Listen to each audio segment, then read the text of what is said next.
Bethesda has been in its fair share of controversies and failures. Yet all of us look to Starfield and you just can't help but get excited about that game. With the Starfield Direct, with all the little trailers that they've dropped, with the new animated little small trailers that they've dropped, it's very difficult not to get excited for this game. Bethesda hasn't dropped a new IP in, what is it, about 10 years or something like that? Absolutely ridiculous. And though we have been through the rough, though we have been let down time and time again by Bethesda,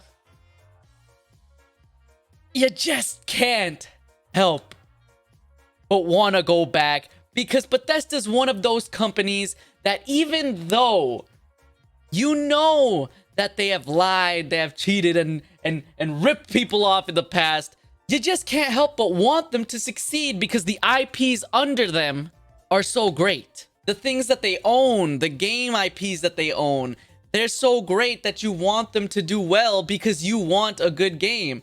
I want Starfield to be great. I want it to be an awesome game. And of course, there's going to be those thoughts in my mind that look at Bethesda's past and it ain't too good.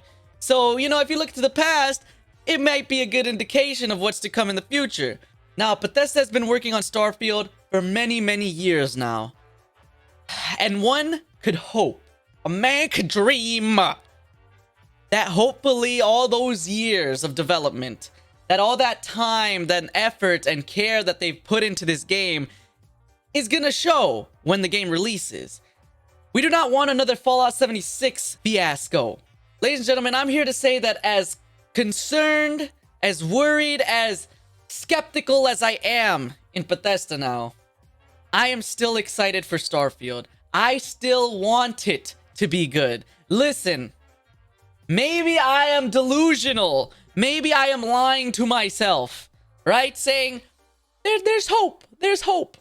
But the idea that they're presenting in Starfield, a true RPG, open world, open universe, really, with, let's be realistic. You know, they keep saying hundreds, thousands of planets or whatever. Let's be realistic, right? There may be thousands of planets or 1,000 planets or whatever they say, but they're going to be procedurally generated. They're going to be random, perhaps somewhat empty planets, but that's fine if it's just for the exploration, extra things after the story. So if we're talking on a more realistic term, on more realistic terms here, well, we're probably looking at what? A few dozen planets that are actually part of the story, that are custom made down to the last T, that are actually part of the main story, the main quests or side quests and things like that. So, and that's good. You know, multiple worlds are pretty cool. Listen, guys, me personally, I love space. Who does not enjoy gazing upon the gosh dang wonders of the universe? Absolutely beautiful, right? And when Bethesda comes to us and says, hey, we have an awesome open world game where you're going to be able to traverse the universe, you're going to be able to go to different planets, you're going to have an epic story discovering the secrets at the center of the universe or the galaxy or whatever, how am I not going to get excited, right? How am I not going to get excited, guys?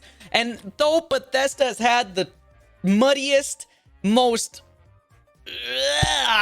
past, call me delusional. It seems, right? Don't quote me, but it seems like Bethesda has put more care and effort into Starfield. I feel like you could tell when Bethesda's going for a quick cash grab, something they don't really care about, something that they have to release just because they remember that they're a company and they have to make money, versus something that they are actually putting care, time, and effort, soul, and heart into. And I hope that Starfield is that situation, that they're putting actual care into the game. If we get 50% of what they're saying, because of how much they're promising, I'm not saying lower the standards, I'm saying just because of the sheer amount of gameplay that they're promising, the sheer amount of creativity, customization, the sheer amount of exploration, the things that you're able to do in this game. If we get even 50% of all those things, it's a wrap. This game gonna be fire if we even get 50% of what they're promising. Ladies and gentlemen, unfortunately, Bethesda has had a lot of failures in their past. And to be honest, if we're looking at it on a grander scale, not just Bethesda, but it seems like the games industry has just had failure after failure, especially on launch days. A lot of these companies seem to release broken games, you see? And that's the fear in me, since Bethesda itself has had failures on release days. But when we look at the grander scale of the game industry at this moment, a lot of games have also had major flops on release because they don't finish the game, right? They don't finish the game. So I'm excited for Starfield, but I'm very cautiously optimistic. And to be honest, if you do not have Game Pass, I would strongly recommend, and this is coming from a guy who's excited for the game, I would strongly recommend not buying the game on launch. Do not buy the game on launch. Just because of the track record, I would say wait.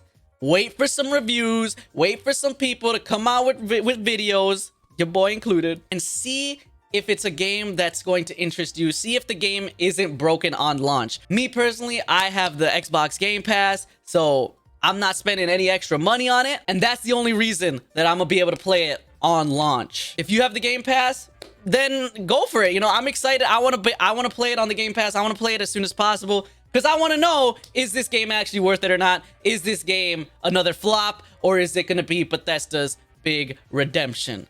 I'm excited, ladies and gentlemen. I hope you guys are too, but I understand the skepticism. I understand being cautious because of Bethesda's failures in the past, because of just the state of the games industry in general right now, with games just being absolutely broken on release. I understand and completely respect the opinion not to buy the game on launch, or not to buy the game in general, or to not be too excited because of the failures of the past. But ladies and gentlemen, I appreciate you guys watching.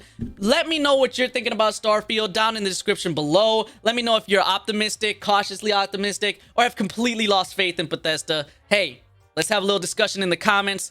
I want this game to be good. I know I've said that already, but I want this game to be good because as many mistakes, as many scummy things as Bethesda's done in the past, the IPs that Bethesda owns hold a special place in my heart, man. And I hope that they do good. I hope that they succeed because I want the games to succeed. Ladies and gentlemen, I appreciate you guys so very much. If you haven't subscribed, please do consider doing so. Follow me on Twitch. All those links are going to be down in the description.